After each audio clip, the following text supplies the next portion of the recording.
ലാലേട്ടന് ഒരു മാറ്റവും ഇല്ല. ലാലേട്ടനെ പറഞ്ഞിട്ട് കാര്യമില്ല, മേക്കേഴ്സിന് ഒരു മാറ്റവും ഇല്ല. സീസൺ 3-നേക്കാളും കഷ്ടമായിട്ട് നിൽക്കുകയാണ് സത്യം. കാരണം എന്താണെന്ന് വെച്ചാൽ ചില കാര്യങ്ങൾ ഇന്നലെ കുറച്ച് കാര്യങ്ങളൊക്കെ പറഞ്ഞെങ്കിലും ഇന്ന് കുറച്ച് കാര്യങ്ങൾ പറഞ്ഞില്ല.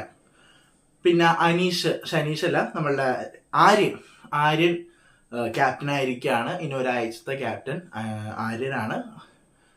പിന്നെന്താണ്, നമുക്ക് റിവ്യൂയിലേക്ക് തന്നെ പോവാം. പ്രത്യേകിച്ച് ഒന്നുമില്ല, എന്നാലും നമുക്ക് പറയാൻ എന്തെങ്കിലുമൊക്കെ പറയാമല്ലോ. റിവ്യൂവില് കുറച്ച് കാര്യങ്ങൾ പറയാനുണ്ട്. അപ്പോൾ എൻ്റെ പേര് ഷഹീർ. എൻ്റെ വീഡിയോ ആദ്യമായിട്ട് കാണുന്നതിന് വീഡിയോ ലൈക്ക് ചെയ്യണം, ഷെയർ ചെയ്യണം, കമന്റ് ചെയ്യണം. ബിഗ് ബോസ് ഡയറീസ് എന്ന് പറയുന്ന ഈ യൂട്യൂബ് ചാനൽ സബ്സ്ക്രൈബ് ചെയ്യണം, കൂടുതലുള്ള ബെല്ലൈക്കൻ എന്നെ വിളിച്ചണം. എങ്കിൽ മാത്രമാണ് ഞാൻ ഇടുന്ന വീഡിയോസ് നിങ്ങൾക്ക് നോട്ടിഫിക്കേഷൻ ആയിട്ട് കിട്ടും. അപ്പോൾ നമുക്ക് ഇന്ന് തുടങ്ങിയാലോ. ലാലേട്ട് നമ്മുടെ മുണ്ടൊക്കെ എടുത്തിട്ട് വരികയാണ് കേട്ടോ. ലാലേട്ട് മുണ്ടെടുത്ത് വീട്ടിലേക്ക് പോകുന്നു. വീട്ടിലേക്ക് കിച്ചനെ പറ്റിയാണ് ചോദിക്കുന്നത്. കിച്ചനെ പറ്റി കുറേ കാര്യങ്ങളൊക്കെ ചോദിക്കുന്നുണ്ട്. പക്ഷേ കുറെ കാര്യം ചോദിച്ചു, ഓക്കെ സമ്മതിച്ചു. പക്ഷെ അനീഷിനോട് മറ്റേ ഈ കാര്യം ചോദിച്ചു, ചോറിന്റെ കേസ്, ചോറ് കളഞ്ഞ കേസ്. നമ്മൾ എപ്പിസോഡ് ഉണ്ടാവും, എല്ലാവർക്കും മനസ്സിലാവും അനീഷിന്റെ കയ്യിൽ നിന്ന് പോയതാണ് അന്ന് ആ ചോറ് കളയുന്ന കേസ്. എന്നിട്ട് അനീഷ് അത് ന്യായീകരിക്കുകയാണ്. ഞാൻ അങ്ങനെ അനീഷിനോട് ചോദിച്ചത് എന്ത്, പറയുന്നത് എന്ത് എന്നുള്ള, ചക്ക എന്ന് പറയുമ്പോൾ തേങ്ങ എന്നാണ് പറയുന്നത്. അങ്ങനെയായിരുന്നു അനീഷിന്റെ ഇന്ന്. എന്ന് വെച്ചാല് എന്നുവെച്ചാല് അനീഷിന്റെ ഭാഗം ന്യായീകരിക്കാൻ വേണ്ടിയിട്ട് എന്താണ്, അറിയാണ്ട് കയ്യിൽ നിന്ന് തട്ടിപ്പോയ കറിയെ പറ്റി അനീഷ് കുറ്റം പറയുന്നു. അപ്പൊ ഞാൻ അങ്ങനെ ആലോചിച്ച്, ഇവൻ എന്തൊന്നൊക്കെ ഈ പറയുന്നത്, ഇവനോട് ചോദിച്ചത് എന്താണ്, ആൻസർ പറയുന്നത് എന്താണ്, ഇങ്ങനെ ആലോചിച്ചു. എന്താണ്, നമ്മുടെ ബിന്നിയും അനീഷും തമ്മിൽ വഴക്കൊക്കെ ചോദിക്കുന്നുണ്ട്. ബിന്നി മാന്യമായിട്ട് ചോദിച്ച കേസ് എന്താണ്, അനീഷ് ഭയങ്കര ഫയറായിട്ട് ഉത്തരം പറയുന്നുള്ള കാര്യമൊക്കെ ചോദിച്ചു. അതൊക്കെ നല്ല, കാരണം ബിന്നി മര്യാദക്ക് എന്നെ ചോദിച്ചിട്ടുണ്ട്. പക്ഷെ അനീഷാണ് അനാവശ്യമായിട്ട് ഒരു വഴക്കുണ്ടാക്കുന്നത്. അതൊക്കെ എനിക്ക് തോന്നി. പക്ഷേ ഈ അനീഷ് ന്യായീകരിക്കുകയാണ്, അയ്യോ ഞാൻ അങ്ങനെ അല്ല, ഒരു ചീത്തായി പോലെ എനിക്ക് ചോറ് തോന്നി. അനീഷ് എന്നെ അറിയില്ല, അനീഷ് എന്തോ ഒന്ന് സേവ് ആവാൻ വേണ്ടി രക്ഷപ്പെടാം, അയ്യോ ഇതിനൊന്ന് രക്ഷപ്പെടാമല്ലോ എന്ന് കാണിക്കാൻ വേണ്ടിയിട്ട് എന്തൊക്കെയോ കിടന്ന് കാണിക്കുന്ന പോലെയാണ് അനീഷ് എന്ന് കാണിച്ചത്. പിന്നെ കുറെ കഴിഞ്ഞപ്പോഴത്തേക്കും നെവിന്റെ മോഷണത്തെ പറ്റി പറഞ്ഞു. എനിക്ക് ഇന്നത്തെ എപ്പിസോഡിൽ ഏറ്റവും ഇഷ്ടപ്പെട്ട സാധനം അതാണ്. നെവിൻ മോഷ്ടിച്ചതിന് അല്ലെങ്കിൽ ആരെങ്കിലും മോഷ്ടിക്കുന്നതിന് നമ്മൾ ആക്ഷൻ എടുത്തിരിക്കും, ലാസ്റ്റ് വാണിംഗ് ആണെന്ന് ലാലേട്ടൻ പറഞ്ഞത്. അതെനിക്ക് ഇഷ്ടപ്പെട്ടു. അതാണ് എനിക്ക് ഇന്നത്തെ എപ്പിസോഡിലെ ഏറ്റവും ഇഷ്ടപ്പെട്ട സാധനം അതാണ്. വേറെ ഒന്നിനും കൊള്ളില്ലാത്ത കുറെ കാര്യങ്ങളായിരുന്നു. ഇത് മാത്രം നെവിന് മോഷ്ടിച്ചിങ്ങനെ കേസ്, നിങ്ങൾ 14 പ്രാവശ്യമാണ് നിങ്ങൾ സാധനങ്ങൾ എടുത്തേ. ഇത് നമുക്ക് വെച്ച് പുറപ്പിക്കില്ല കേട്ടോ, അങ്ങനെയല്ല പറഞ്ഞത്, വെച്ച് പുറപ്പിക്കില്ല. എന്താണ്, നിങ്ങളുടെ ലാസ്റ്റ് വാണിംഗ് ആണെന്നൊക്കെ പറയുന്നു.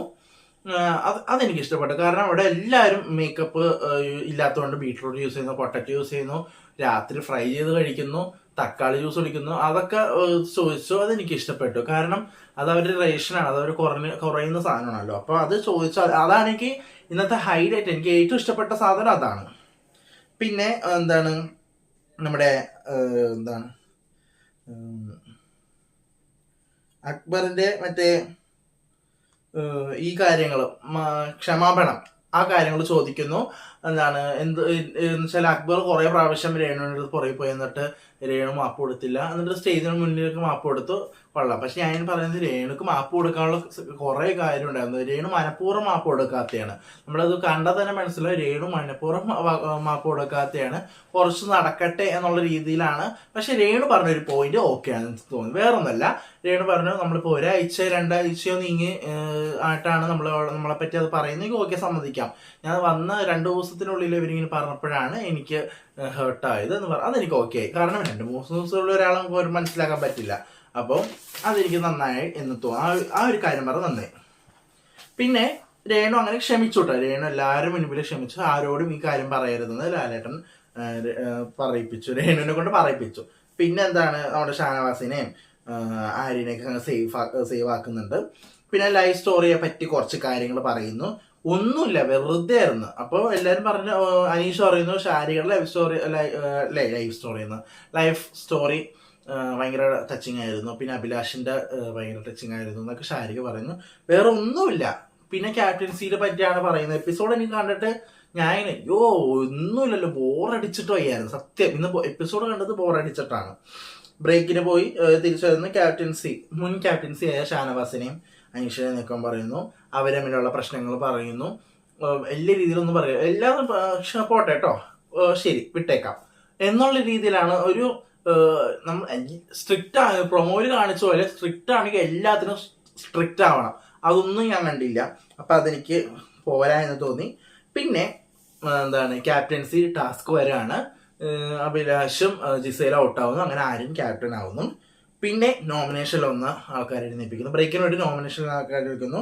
അനുവിനെയും ആദിലാനോറയും അപ്പാനി ശരത്തിനും സേവ് ആക്കുന്നു. അതുപോലെ തന്നെ അക്ബറിനെയും ബിന്നിനെയും നെവിനെയും സേവ് ആക്കുന്നു. അത് കഴിഞ്ഞിട്ട് ജിസേലും ആൻഡ് ഷൈത്യ ഇവർ രണ്ടുപേരും മാത്രമേ ഉള്ളൂ കേട്ടോ. അപ്പോൾ നമ്മളെല്ലാവരും ചെയ്യൂ ആരെങ്കിലും ഒരാൾ ഔട്ടാവും. അനു ആണെങ്കിൽ പേഴ്സിരിക്കുന്നുണ്ട് അനു ഔട്ടാവുന്നൊക്കെ വേറെ. പക്ഷെ ജിസേൽ സേവ് ആയതിനു ശേഷം ഷൈത്യയുടെ ഇതെന്താണെന്ന് അറിയാൻ വേണ്ടി നിൽക്കുകയായിരുന്നു. അപ്പോൾ ജിസേൽ പറയുന്നുണ്ടായിരുന്നു നോ എവിക്ഷൻ ആയിരിക്കും. പുള്ളിക്കാരിക്ക് അറിയാമല്ലോ ഇതൊക്കെ നമ്മൾ കുറെ കണ്ടുള്ള രീതിയിൽ നോ എവിക്ഷൻ ആണെന്നൊക്കെ പറഞ്ഞു. അങ്ങനെ ഷൈത്യ എവിക്റ്റ് ആയിട്ടില്ല. നോ എവിക്ഷൻ ആണ് അവിടെ നടന്നത്. അപ്പോൾ ലാലേട്ടൻ പറയേണ്ടത് ഇത്രയും വരെ നിങ്ങൾ സൂക്ഷിക്കണം, കാരണം ഇത് ഇത്ര ക്രൂഷ്യലായിരുന്നു, അടുത്ത ആഴ്ച നല്ല രീതിയിൽ ഗെയിം കളിക്കണം എന്നൊക്കെ പറയുന്നുണ്ട്. ഓക്കെ, സമ്മതിച്ചു. ഇതാണ് എപ്പിസോഡിൽ നടന്നത്.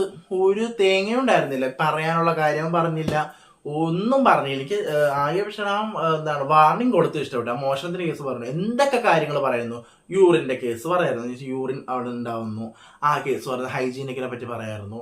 പിന്നെന്തൊക്കെയോ കുറെ ഉണ്ടായിരുന്നല്ലോ, കുറെ ഇന്ന് അക്ബറിനെ തെറി പറഞ്ഞ കാര്യമൊക്കെ പറഞ്ഞു. അതൊക്കെ മോശമല്ലേ? അങ്ങനെ വിളിക്കാൻ പാടില്ല കേട്ടോ എന്നാണ് പറയുന്നത്. എനിക്കറിയില്ല അങ്ങനെ ഒരു കാര്യം പറഞ്ഞപ്പോൾ പോലും ഇതായി. പിന്നെ എവിക്ഷന്റെ സംഭവം കുറച്ചും കൂടി നമ്മൾ ആകാംക്ഷയാക്കാൻ വേണ്ടിയിട്ടൊക്കെ ആയിരുന്നു പറഞ്ഞ. എനിക്ക് തോന്നി ഇന്ന് ആരും എവിക്റ്റ് ആക്കാത്തത്.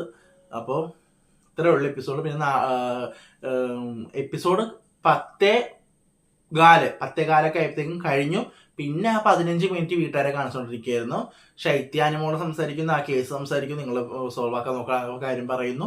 ഇതായിട്ട് സരികയും ശൈത്യം സംസാരിക്കുന്നു, നിങ്ങൾ സോൾവ് ആക്കാൻ പറ്റില്ല എന്ന് അവള് പറയുന്നു. അതൊക്കെ ഒരു എന്തൊക്കെയോ പറഞ്ഞുണ്ടാക്കുന്നു. പിന്നെ അക്ബറും അപ്പാനിയും പറയുന്നത് അനുമോള് ഭയങ്കര ഫേക്കാണ്, ഇവിടെ ഭയങ്കര ഫേക്കാണ്, നമ്മൾ ഇപ്പോഴാണ് അറിഞ്ഞത്, നമ്മൾ രണ്ടുപേരും മാത്രമാണ് നല്ലവരെന്നുള്ള രീതി. വെച്ചാൽ നല്ലവരെന്ന് പറഞ്ഞില്ല കേട്ടോ, നമ്മൾ രണ്ടുപേരും മാത്രമാണ് ഇതുള്ളത്, ഒറ്റക്കുള്ളത്, ബാക്കി എല്ലാവരും ഒരു ഗ്രൂപ്പാണ്, നമ്മളിപ്പോഴാണ് അറിഞ്ഞത് എന്ന് പറഞ്ഞിട്ട് അവര് കിടന്നിട്ട് കുറെ ഇതൊക്കെ കാണിക്കുന്നത്. എനിക്ക് സത്യം പറയില്ല, അപ്പാനി അക്ബറും ഇവർ രണ്ടുപേരും പിരിഞ്ഞൊന്ന് കളിച്ചിരുന്നെങ്കിൽ, ഇവർ രണ്ടുപേരും ഒരുമിച്ച് കളിക്കുമ്പോൾ പ്രശ്നം എന്ന് വെച്ചാല്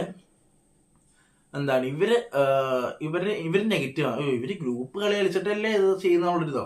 പക്ഷെ ബാക്കി എല്ലാവരും പറയുന്നുണ്ട്, അക്ബറും അപ്പാനും പറയുന്നത് ബാക്കി എല്ലാവരും ഒരു ഗ്രൂപ്പാണ്, നമ്മൾ മാത്രമാണ് ഇല്ലാത്തതെന്ന് പറയുന്നു അല്ലെ, അങ്ങനെ പറയുന്നുണ്ട്. അപ്പൊ ഞാൻ ഇങ്ങനെ ആലോചിച്ച് ബാക്കിയുള്ളൊരു ഗ്രൂപ്പ്, ബാക്കിയുള്ളവർ ഒരിക്കലും ഒരു ഗ്രൂപ്പല്ല, എല്ലാത്തിനും കയറി ഇടപെടുന്ന ആൾക്കാർ. ഈ സരികേനൊക്കെയാണ് അവർ പ്രത്യേകം ഉദ്ദേശിച്ചത് കേട്ടോ. സരികയൊക്കെ എല്ലാ ഗ്രൂപ്പിലൊന്നല്ല എല്ലാ ഗ്രൂപ്പിലും പോയിട്ട് സംസാരിക്കുന്നുണ്ട്, ന്യൂട്രലായിട്ടാണ് നിൽക്കുന്നത് എല്ലാത്തിലും, എനിക്ക് അങ്ങനെ തോന്നി. പിന്നെ ആര്യൻ എല്ലാവരെയും ഓരോരോ ജോലികൾ, കിച്ചണിൽ ഇങ്ങനെ ആൾക്കാർ, അതൊക്കെയായിരുന്നു എപ്പിസോഡിൽ കാണിച്ചത്, വേറെ ഒന്നും ഉണ്ടായിരുന്നില്ല. പിന്നെ നാളത്തെ പ്രൊമോയിൽ എന്താണെന്ന് വെച്ചാൽ രേന ഫാത്തിമയും അനുമോളും തമ്മിൽ കിച്ചണിലുള്ള ഒരു ഫൈറ്റാണ്. രേന വന്നിട്ട് ചപ്പാത്തി കളി എന്നൊക്കെ പറയുന്നുണ്ടായിരുന്നു, ആ കേസൊക്കെ പറയുന്നുണ്ട്. അപ്പോൾ അനുമോൾ ഇഷ്ടപ്പെടുന്നില്ല, അനുമോൾ ഇറങ്ങി പോടിന്നൊക്കെ പറയുന്നുണ്ട്. അനുമോള് ഞാൻ കഴിഞ്ഞ ഒരാഴ്ചയായിട്ട് ശ്രദ്ധിക്കുകയാണ്, അനുമോള് രേന ഫാത്തിമ ചെറിയ കുട്ടിയാണ് എന്ന് പറഞ്ഞു, എന്നുവെച്ചാൽ 19 വയസ്സുള്ള ഒരാളായതുകൊണ്ട് തന്നെ അവരെക്കാളും ഇളയതാണ് ഇവളെന്നുള്ള ഇത് കൊടുത്തിട്ട് നീ കുട്ടിയാണ്, നീ സംസാരിക്കേണ്ടെന്നുള്ള രീതിയിൽ, എന്നുവെച്ചാൽ കുട്ടികൾ സംസാരിക്കരുത് എന്നുള്ള രീതിയിൽ അനുമോള് ഓരോരോ കാര്യങ്ങൾ പറയാം. അതെനിക്ക് നാളത്തെ പ്രൊമോയിൽ കണ്ടപ്പോൾ എനിക്ക് ഫീലായി. കുട്ടികളുടെ ഇതിൽ നിന്നാൽ മതി എന്നുള്ള രീതിയിൽ സംസാരിക്കുന്ന അനുമോള്, അതെനിക്ക് കണ്ടപ്പോൾ ഇവരെല്ലാവരും ഒരേപോലെ കാണാണ്ട് ഇങ്ങനെയൊക്കെ പറഞ്ഞാൽ കൊള്ളൂല, എനിക്ക് അങ്ങനെ തോന്നി. അപ്പോൾ അത് നാളെ ഒരു വിഷയം. പിന്നെ നോമിനേഷനാണ്. എനിക്ക് സത്യം പറയാലോ, ഇത് കണ്ടപ്പോഴേ എനിക്ക് മേക്കേഴ്സിനാണ് പറയാനുള്ളത്. മേക്കേഴ്സ് ഒരു വകയും ചെയ്യുന്നില്ല, എന്തൊക്കെ ചെയ്യാൻ. ഇത്തവണത്തെ മേക്കേഴ്സ് വേസ്റ്റ് ആണ്. ഫസ്റ്റ് വീക്ക് ഞാൻ ഫസ്റ്റ് വീക്ക് ആയതുകൊണ്ട് ചിലപ്പോൾ ഒന്നും പറയണ്ടെന്ന് വിചാരിച്ചിട്ടായിരിക്കും. സെക്കൻഡ് വീക്ക് എന്ന് പറഞ്ഞാലും അത് തന്നെ. പിന്നെ ലാലേട്ടൻ പറയുന്നുണ്ടായിരുന്നു അടുത്ത ആഴ്ച വരാൻ പോണ നല്ല ക്രൂരമായ അതിഭീകരമായ ടാസ്ക് ആണെന്നൊക്കെ പറയുന്നത്. നമുക്ക് കണ്ട് തന്നെ അറിയാം എന്തൊക്കെയാണ് നടക്കാൻ പോകുന്നതെന്ന്. അപ്പൊ അത്രേ ഉള്ളൂ, കഴിഞ്ഞു. നാളത്തെ ലൈവ് ഒക്കെ ആയിട്ട് ഞാൻ വരും. നാളെ കുറച്ച് തിരക്കൊന്നും ഇല്ലാത്ത ദിവസമാണ്.